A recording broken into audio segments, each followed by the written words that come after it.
leads us to a discussion we had, I guess it's been over a year ago now, back in season one, where, Time flies. I was of the opinion, and you helped change my opinion because I did a lot more research on it.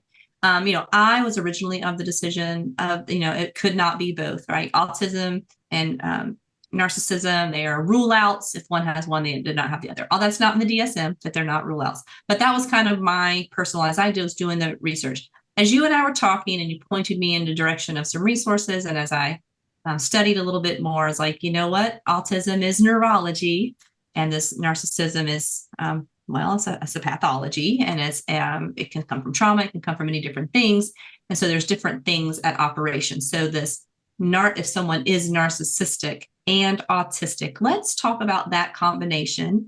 And I know you have had more individuals with that tricky combination than I have. I usually, once if I know at the beginning, I might refer them to you if I can. And you have. Because that's a tough one. Autism and neurodiverse marriages is difficult in and of itself, but adding that combination is very difficult. So talk about the combination and what makes that difficult to treat, because narcissism can be treated. Autism is autism, it's neurology. Narcissist there is treatment. It's resistant, but there is treatment. What makes that more challenging? And I'm honestly really on the fence about the treatment for narcissism. I won't completely rule out treatment for narcissism, but I think the reason why it's so tricky is that there are so few narcissists who actually will enter into treatment and engage in treatment. So it's very tricky. It's very I don't like to give people false hope in terms of treatment for narcissism. And the same is true with someone who's autistic and narcissistic. And I know that a lot of people who come to me are trying to figure out what it is they're in. Is this autism or is this narcissism? And one of the things that I say regularly is autistic individuals are not inherently violent or destructive. They're not inherently abusive verbally. Now, that doesn't mean that they can't be reactive and have a meltdown and say or do things that were hurtful, but so can neurotypical people. That and individuals with autistic traits sometimes struggle a little bit more with that behavioral regulation. So you might see it. But anyway, back to your question.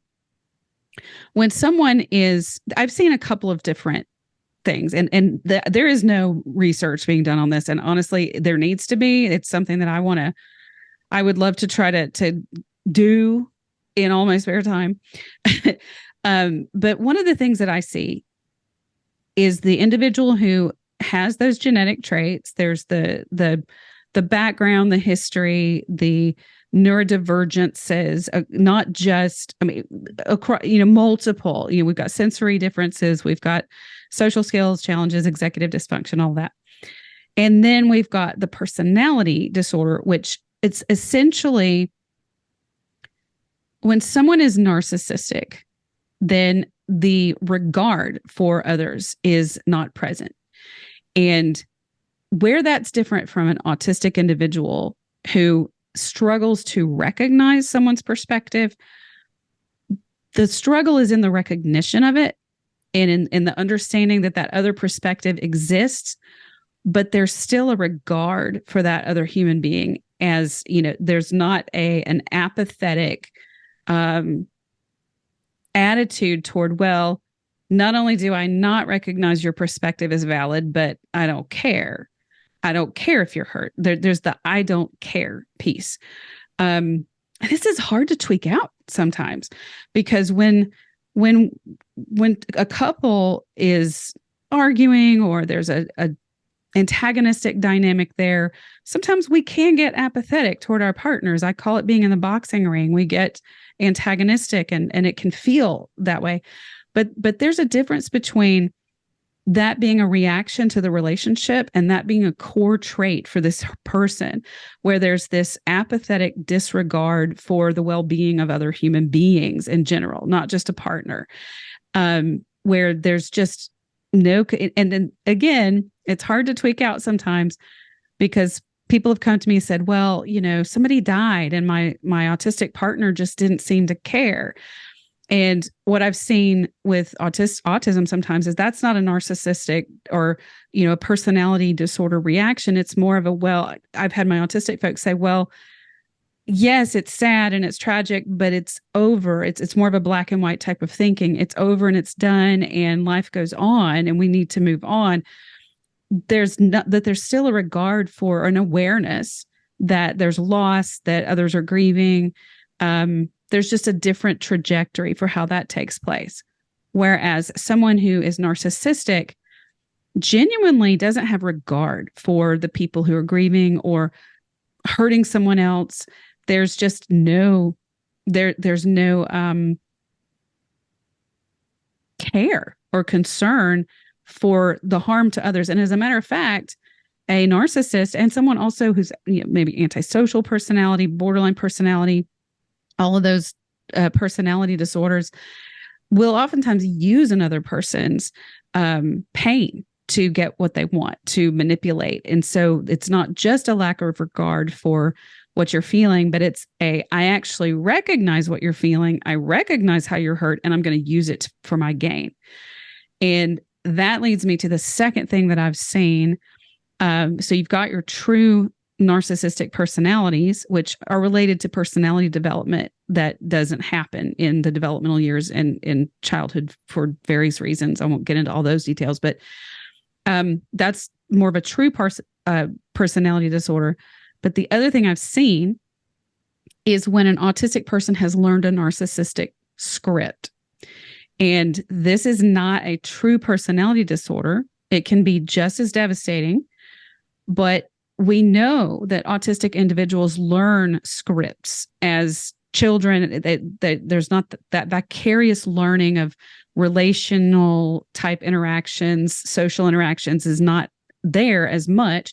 So there's a lot of scripting, and that can be from studying other people, watching movies, reading books, trying to figure out how people interact and relate.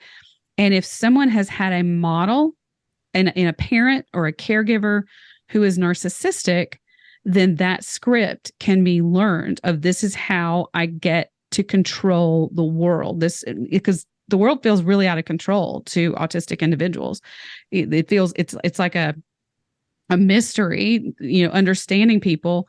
So this individual, though, recognizes that if I study this and I learn this, then I can control the world in the way that works for me. But then there's this apathetic piece there where I don't really care how that impacts others. And sometimes, occasionally, I run across someone who's autistic that's using a narcissistic script. And when they're enlightened, when it's brought out how much harm they're doing, they're devastated. They're really devastated because they haven't realized how much they're hurting other people. And those folks oftentimes are like, they can be helped because they can be taught a new script. So let me pause there. There's a lot of things I got to unpack. Part one, when you were talking about, because there could be one more thing to tweak out. So you said at the beginning, kind of someone who's autistic and narcissistic, there's like sometimes a lack of regard. I know you have a perspective, but I don't care. Let's complicate that with some fundamentalist faith that if the husband has been taught because he is the head of household, and they call it complementarianism, but it's really often authoritarianism in my point of view. If the autistic person uses it like this, well, I'm 51%, you're 49%. Since I always win, why do I even need to acknowledge your perspective? So that might not be narcissistic. That could be autistic, a script combined with a strict faith belief there that God's on my side, the Bible's on my side. And so why do I need to regard your perspective as my wife? Because I win, I'm the guy. So I think like that's a piece, but that feels like a very narcissistic thing.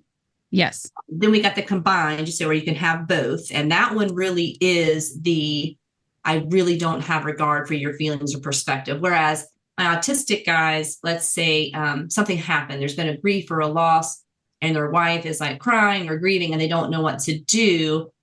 I'm going to go change your oil right now, or I could mow the yard and that would be helpful. There's something that's like, I don't know what to do with your emotion, but I'm going to try to do something that helps in the way that I think it would help. Because now I just remembered you said, it was bringing you stress that your car hadn't been taken to get oil changed. Well, you know what? I can do that. And then their wife is inside going, I just lost my dad and you're mowing the yard, Right. yeah. Right. That's like more of I don't know what to do. Whereas like the narcissist will put the little jab in it. You're in pain and kind of exploiting that pain for their, and How can I get turning themselves into the victim. Oh yeah, no, yeah. Your pain is causing you to not attend to our life, our children, me as much. I'm being victimized by this because you're not managing your pain well, and that's more of the covert narcissist becomes. Well, the overt narcissist too can be really victimy, but yeah. So there's a huge difference between especially in faith type, conversations. There are many, I've come across this, and I know you have, where you have autistic men and not just autistic men, the couple has learned these scripts from the church, the scripts, the values, the theology, the who's in charge. And sometimes the autistic men, if the man is the one that's autistic, can really take these scripts very, very literally. Very seriously. Yes. And depending on the community, the faith community you're in, and depending on how the leaders convey faith and how to interpret faith and how to interpret the scriptures, if it's looked at very literally by the leaders, then that will just really result in a very literal autistic script. And that can very much feel narcissistic. If the script is that the man's in charge, has the final say, I will listen to what you have to say, but I'm still going to decide. And like you said, so if I'm going to decide what to do, why should I even listen to you? It does feel very narcissistic. More efficient in the autistic way of thinking. I mean, I say that in front of me one time. He was like, why should I even? In the end, I'm doing what I want. Do I really need to hear what she has to say? And it's like, oh, wow, this is a much bigger problem. Yes. And if that script involves the reason why I'm the one that's appointed is that men are, whether just depending on what the script is, men are more capable, men are the appointed leaders, whatever that script is. By the snake. So we are more naive and incapable of making those choices of insight, that kind of thing. And so, yeah, that can be, it can feel and look very narcissistic. But in that case, if you take that individual and take them out of that particular faith-based script and put them if that person hadn't been raised in it, or let's say they came into it later and then they leave that faith and go somewhere else, that person, if they learn a different script for whatever reason, let's say they move across country and go to a different church, and those faith-based leaders have different, more maybe egalitarian. Yeah, maybe different. Yeah, that individual may shift. If they're not a true narcissist, then they're going to shift based on the scripts that they're learning and that they're subscribing to and that they're believing in. Whereas a narcissist is still going to hang on to whatever script is out there, in whatever they're hearing, whatever they're whatever that is at the moment, they're going to use that to exploit their own control and power. They'll exploit others and use all of that for their own gain, and without a regard for how much harm is being done to their partners, their children, family members, all of it. So I rarely see a true person on the spectrum plus a true NPD diagnosis. But what you just explained toward the end of the last little section we were talking about is picking up the narcissistic traits. So if the person on the spectrum had a narcissistic or borderline or pick up personality pathology, and that was a role model, that's what a man looks like. That's what a woman looks like. That's what a dad is. That's what what conflict looks like. Right. Or if maybe, I know my daughter would kind of, it was all unconscious, study somebody she thought was like a good girl or something, and I want to be like that. And so she started adapting, bands that person liked or things that person liked, kind of like mimicking, the camouflaging. Mm-hmm. And so it can kind of be like that too. Maybe someone grew up, they're on the spectrum. Maybe they didn't have a narcissist parent, but maybe there's somebody in their business world or somebody they respect Mm-hmm. that's a narcissist or narcissistic traits. And so they're mimicking or camouflaging, picking up this Mm-hmm. person's successful and they talk to people this way and this is what they do. So it's not true narcissism. I do call it like narcissistic traits or hints of narcissism. Like maybe it's a whiff or an aura of it, but not truly the combined. But when I do get that combined, I'm just going to say this, and it's not going to go well in the faith community, but I haven't seen a true repentance, healing. I have yet to see the combination of true NPD and autism, that there actually be a positive change actually resulted in the marriage being the marriage. No, I agree with you there. And it's as a matter of fact, it's a snowball that just gets bigger and bigger and bigger. And the longer that relationship exists, the more harm that comes to the partners and the children in that situation. It's true narcissism. That's why at the beginning of this call, I was like, I'm not real sure what I think about narcissists being able to be treated, because if it's that script and it's not a true personality disorder, then yes. But an actual personality disorder, we know that their brains are actually different. So some people even are saying it's a form of neurodivergence, and I guess in the strictest sense, it is, because there is a brain difference. Bipolar and schizophrenia, all of it, yeah. And so, I don't like personally to roll it all in. It's a little messy. It gets messy, and I don't personally like to roll it all in. But one of the most fascinating podcasts I've ever listened to was this researcher. He does. I can't remember. He's in a pretty big university, and his name is Jim Fallon, not Jimmy Fallon, but Jim Fallon. And he had done a lot of research on psychopaths and also Alzheimer's. He was doing research in both. And he had done a lot of research on the brains, like brain scans, imaging, that kind of thing, of psychopathic serial killers and murderers, that kind of thing. So he was really, really familiar with what the psychopathic brain actually looks like. And he's like, it's very distinct. We see differences in the brain matter and the way, there's very distinct differences. And then he also did a lot of research in Alzheimer's, totally separate thing. But he was doing a study on Alzheimer's, and his wife had a family history of Alzheimer's. So he asked her and his grown children if they wanted to participate in the study and find out, what they because it was kind of like, do you want to know or do you not want to know? So they all participated, himself included. And it was, of course, the cases were blind identification, whatever. Nobody knew who was who.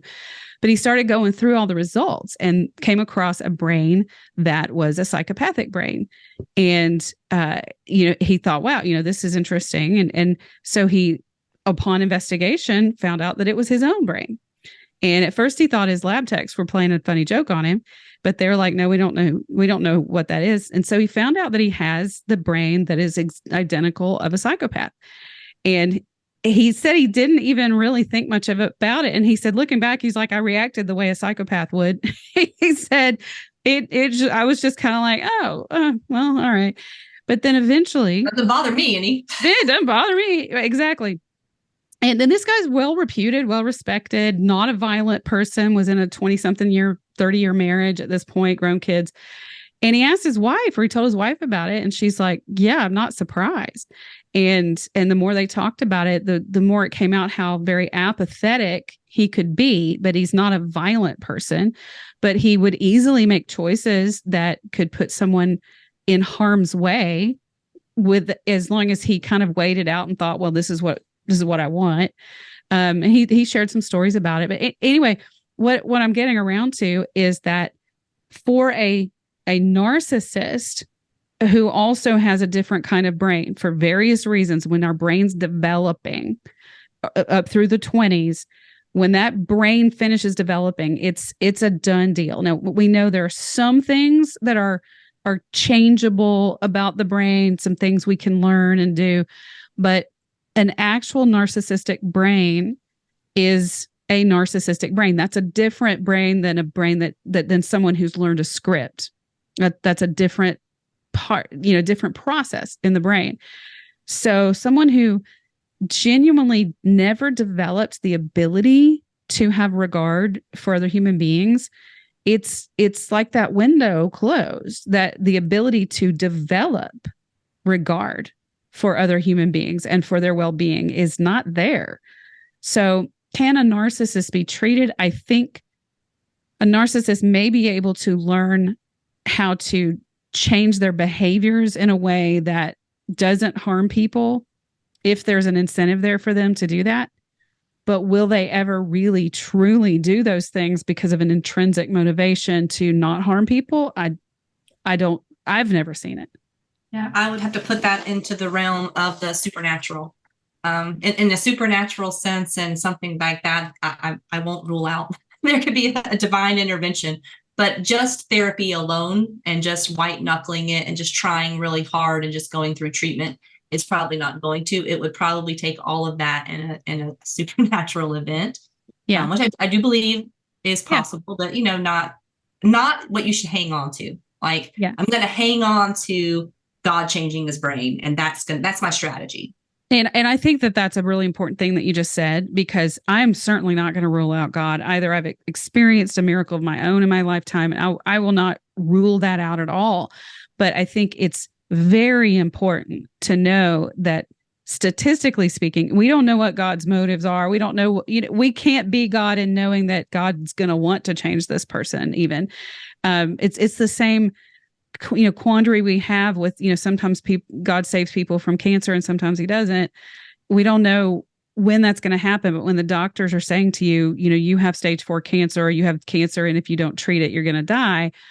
If you hang on to the, well, God can save me, and you don't believe that those statistics are real. Yes. Can God save you? Yes. And it has happened. But if it was something like narcissism, staying in a destructively toxic relationship. And I want to emphasize that autistic narcissists are dangerous. And I just want to stop and slow the pace down because I want people to hear this. They are dangerous. And these individuals are fully capable of putting your life at risk and of harming you. And some of them are fully capable of killing you. And, we hear of domestic violence stories way too often where women have been killed. And I just want to emphasize that that is a very real thing. And I've worked with quite a few. It's usually women who are in relationships with men who are narcissists. Women can be narcissistic too, but they're less likely to be violent, but it's not impossible. Not at all. And I've worked with women to get themselves out of that situation safely. And it's tricky because the threat is very real. And when you're dealing with someone who truly doesn't have the capacity to recognize your experience, and then also they don't care, it's hard to get your head wrapped around that this person that I love and care about could truly let me die or be the one to cause me to die and be okay with that, or my children. It's just so horrifying that it's hard to get our head wrapped around it. But I do want to emphasize that it's both. And so here what Jodi said is the combination of both the autism plus the narcissism. Neither is being blamed in and of itself. This is like fire and gas poured on. Yes, exactly. No, yeah. Autistic individuals in and of it are not violent human beings. Not at all. But when we hear about these things like mass shootings and domestic violence and it comes out, oh, they were autistic, chances are we're looking at both with those. Like situations. Sandy Hook and the guy named James Holmes, which unfortunately shared my last name, in Colorado, they were on the spectrum plus a personality pathology. Yeah. It And was sometimes they've been diagnosed, but even the ones that haven't been diagnosed, when I hear about a violent situation and then autism was involved, that's just automatically where my mind goes, because that's the combination that you see. And so I want people to know, and that's part of why in my program, I have a comprehensive quiz and a course to help people identify those traits. And the quiz that I have actually helps identify the safety risk too, not just the autistic traits, not just the narcissistic traits and borderline traits as well, but the safety risk. And when the questions that I've put on there are specifically designed to tweak out behaviors that are happening in a marriage that increase the likelihood that there could be violence and danger. And part of that could be where I've been concerned for the wife, especially if the faith community is like, you have to stay at all cost and you just keep giving in because that's get this submission and all that kind of crazy stuff. But where things start to ramp up is if the wife is now setting boundaries on the autistic, narcissistic person, separate rooms, limited sex, separate spaces. I don't want to be in the same car with you. When those really strong boundaries are starting to be put in place, that's when the narcissist autistic person can start upping the ante, because what's really happening with Sophie is kind of like just autism, just neurodivergency. You can see like, okay, so this happened, and because of this behavior, she wants to live in a separate bedroom. That's not a punishment. It is a result of this behavior. When things are better, things will resolve and we can move together. But the narcissist autistic person goes into that victim mode. Oh, no, you didn't do that to me. Right. Oh, you think that was bad.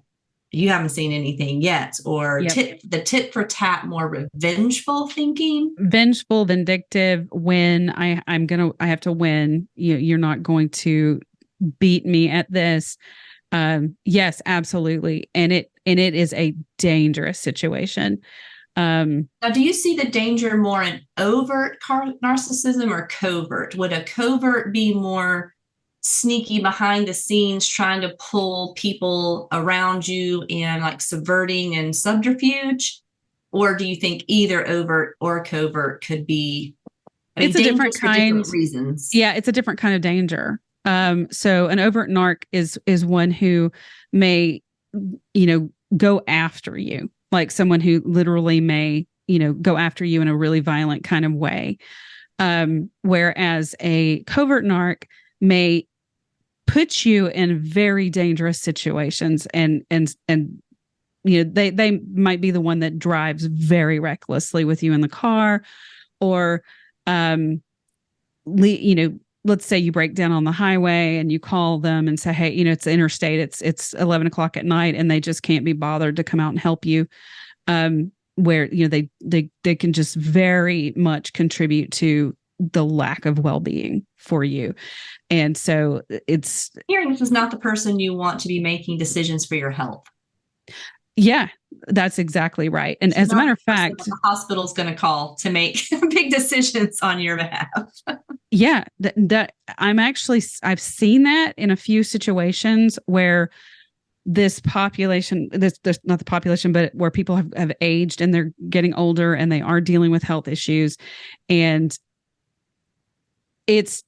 I would not want that person in charge of making decisions for me, because there can be vindictiveness there. There can be, okay, so you're in pain. You fell down and you broke your hip, or you fell down and you're bleeding out. Why don't you just lay there for a little while? And, you shouldn't have been whatever. You shouldn't have come downstairs with socks on. You shouldn't have done the thing I told you not to do. Yeah. Yeah. That's the kind of thing. So your safety, your life can be very much at risk. Now, sometimes autistic folks have poor safety awareness, and that's very different. It's just, that's a lack of understanding basically not being able to see something through and recognize, oh, hold on, this could be really unsafe. My daughter has had poor safety awareness all her life, and my goal's just been to get her raised alive. And it's not because she doesn't care about her safety or anybody else's. I mean, my poor son, he's younger than her. And it's just a family joke about how she almost killed him a few times. And it was not because she doesn't love her brother. It's because she couldn't recognize the danger in something. And adults sometimes can still have that issue too. And I think for the faith-based community, that's an important conversation, because if you've got a wife who's submitting and submitting to, an autistic partner's decisions and choices, and if those choices are dangerous, then it's important to figure out how to keep yourself safe and keep your children safe, keep your family safe. That's a hard thing, but that can just be a neurodiverse relationship challenge. But then when you layer on top of that a narcissistic partner too, where it's not just a lack of awareness of the safety and a difficulty recognizing it, but it's I really don't care. And I kind of want to punish you. If you. Let's see what happens. Yeah. Let's see what happens. Exactly. So we had an example. Thankfully, my youngest has ADHD and she didn't know how to keep secrets.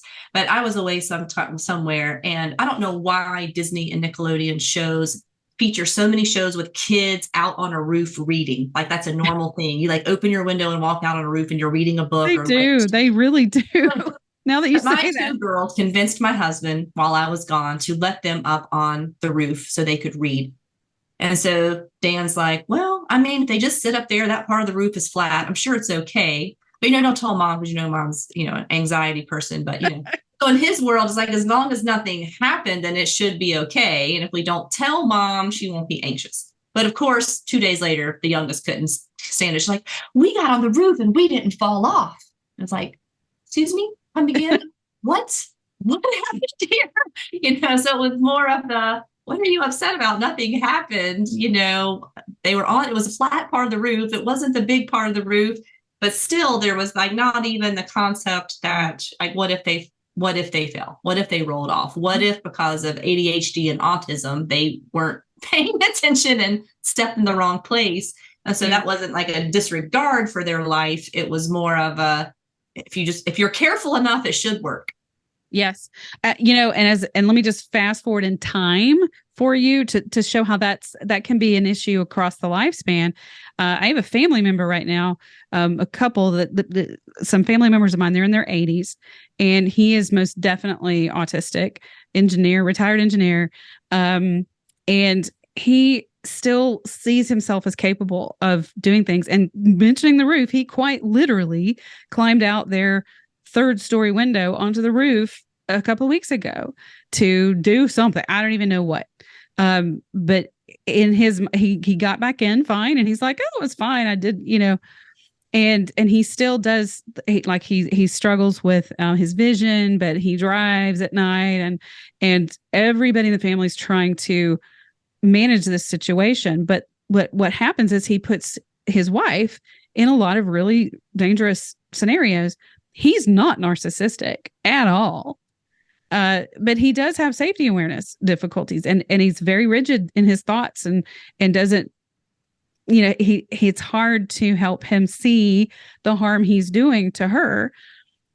So that's where it can be tricky sometimes to recognize what the difference is. That is a feature that is a trait of autism that it's important for when couples are both able to recognize, okay, this is a thing, that's optimal for couples to learn how to have conversations about it, and for partners to learn how to set boundaries.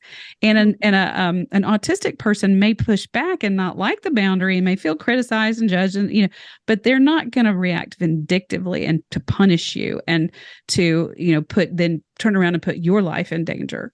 More moody broody. So the last thing I want to distinguish, maybe you can help people. What do you see as a primary difference between a dysregulation that might be overt and loud and narc rage? What are the key differences between a narc rage and a dysregulation? I think with a dysregulation, an autistic person is trying to control their own world, or their own world is spinning out of control. And so that dysregulation may come out in the form of, verbal stuff, even just physical stuff, but it looks more like an internal storm happening, that if you just step away from it, that internal storm will continue to happen, but you're not in it. You're not in it. Whereas someone who is having a narc rage, that's all about controlling you. You are getting sucked into it. So it's like the more you try to step out of it, the more you're sucked into it. And so the autistic meltdown, you step out of it and you're not in it. The narcissistic meltdown, you are trying your best to get out of it and you can't get away from it. Do you see, so sometimes some autistic men might, their wife wants to take a pause and stop talking about it and like is following her. Is that an autistic behavior or is that more of a narcissistic behavior, following you around like Pac-Man trying to finish the conversation? I actually see that more in my ADHD or neurotypicals. I don't see that as much with the autistics. However, when it is an autistic behavior, I think it's it's a loop that needs to be closed, and it's more of a perseverative behavior. Yeah. So it's something that, if that loop, if there's like an open end, but that person may follow you around, but if you close the door and say, or put some kind of physical boundary in place, there may be a meltdown still, but again, you're going to see like this internal storm, and they may be trying to engage you. And sometimes autistic folks will outsource their emotional regulation. Okay, this is another thing, and I've dealt with this a good bit with my own daughter. When an autistic person is having a meltdown, sometimes they will look to you to help them emotionally regulate, which means it may be in the form of venting to you, raging at you, toward you. And that if there's a pattern of then you stepping in to try to help talk them down, then that becomes a dynamic between the two of you. And so when that meltdown starts to happen, you may feel sucked into it in that way, where he's looking to you to regulate him. Yes. Yeah. It's like outsourcing the emotional regulation. And I've actually, that's a word we use. I think a client, even I got that from a client. I can't remember. And I was like, oh, I'm going to use that. I'll even say to my daughter, are you outsourcing right now? And she may get real mad at me, but she'll usually admit it. Whereas a narcissist, it's not about helping them get regulated. They are dysregulated on purpose. The chaos is intentional to really throw you off. They want to throw you out of balance. They want you to feel out of control. They want you to feel powerless. And oftentimes you will see a switch where they can switch it on and switch it off. Whereas with an autistic meltdown, my son said one time, Mom, once you put the quarter in the jukebox, you got to let the song play. And I was like, man, that's really good. I don't know where he got it, but with an autistic meltdown, once it's kind of happening, it's got to play out. Whereas a narcissistic rage, it can just be turned on in order to create a complete, dramatic storm for you. But then they can walk out of the room and be fine. Someone else walk in the room and poof, just be fine.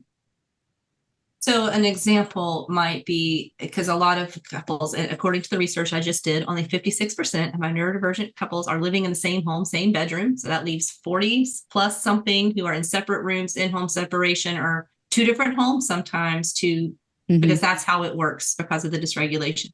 So to maybe give an example between autism pure and autism plus narcissism, let's say the wife has come for some reason, we need to separate bedrooms, temporarily.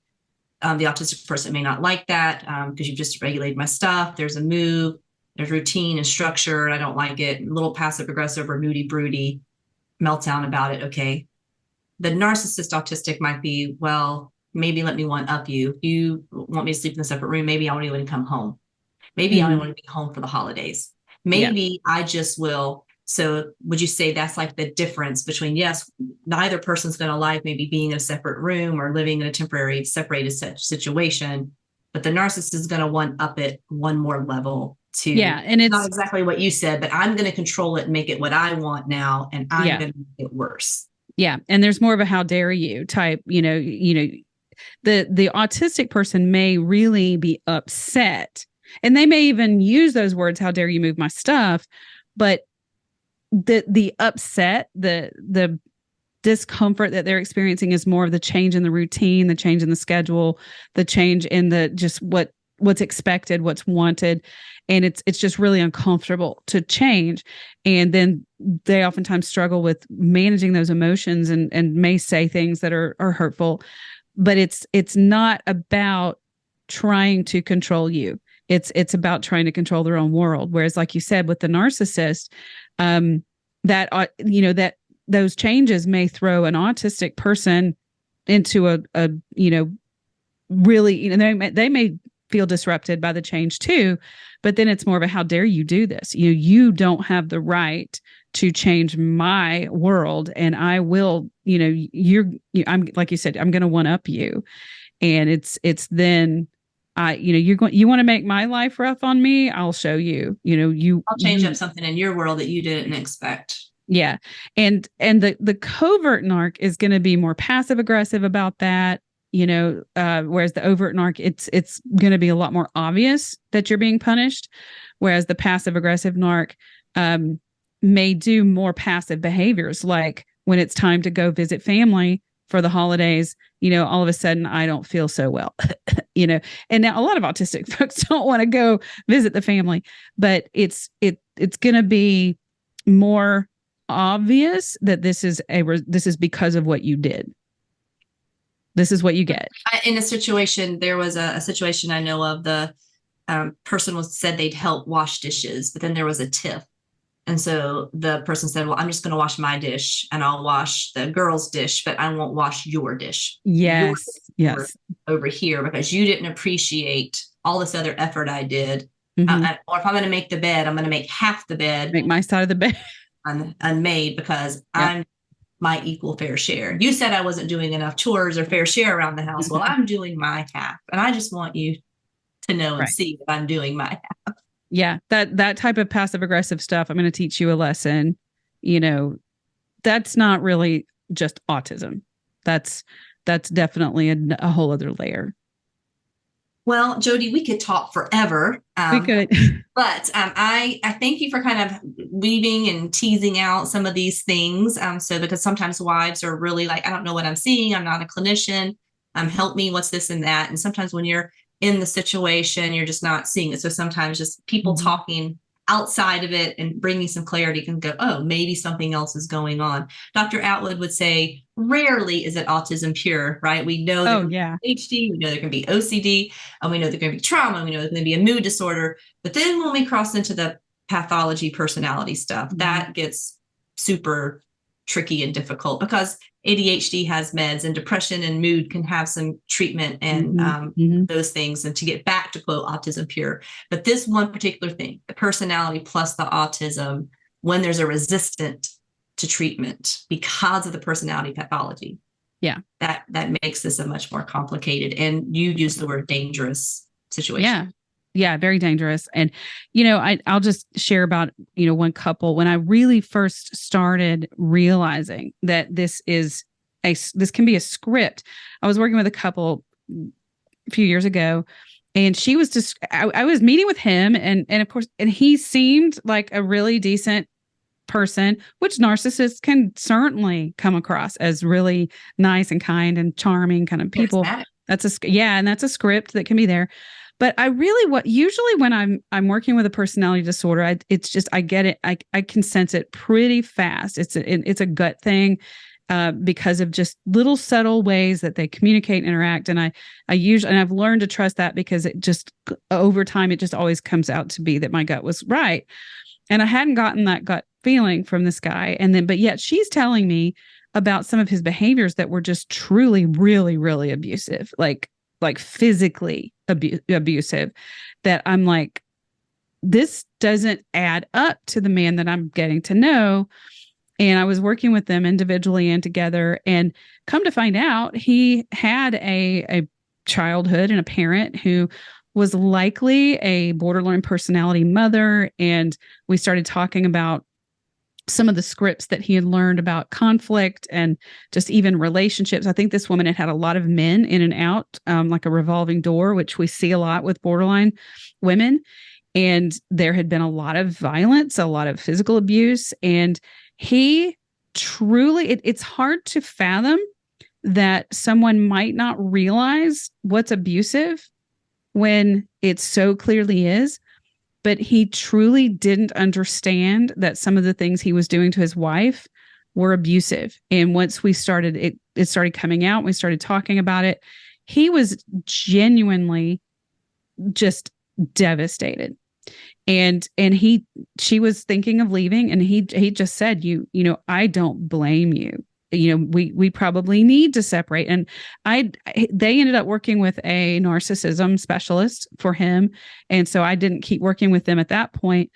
But he really did want help. He wanted to figure out how to rewrite some of those scripts and those narratives. And it was just one of the first times I had really seen it and realized, wait a minute, this is not actual narcissism. This is a script. And he said, I cannot believe I've hurt her in the way that I have. And I'm seeing it now.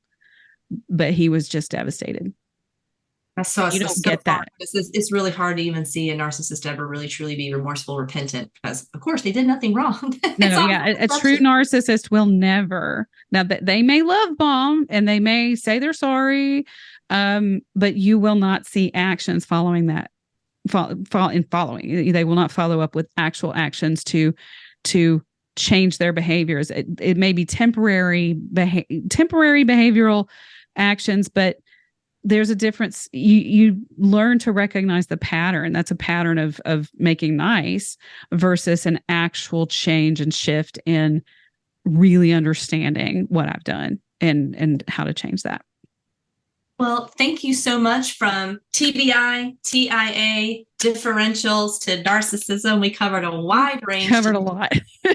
And Jodi Carlton is her name, and I will have her website in the show notes if you want to look up some of her resources and courses. She has a name your own price course kind of thing going on, that if there's something you want to learn about, you can pay what you can afford to pay. That'll be in the show notes. So thank you again for being on the show, Jodi. Thanks, Stephanie. It's always a pleasure talking to you. And we'd like to remind you, listeners, that there is hope for your future and you're not alone on this journey.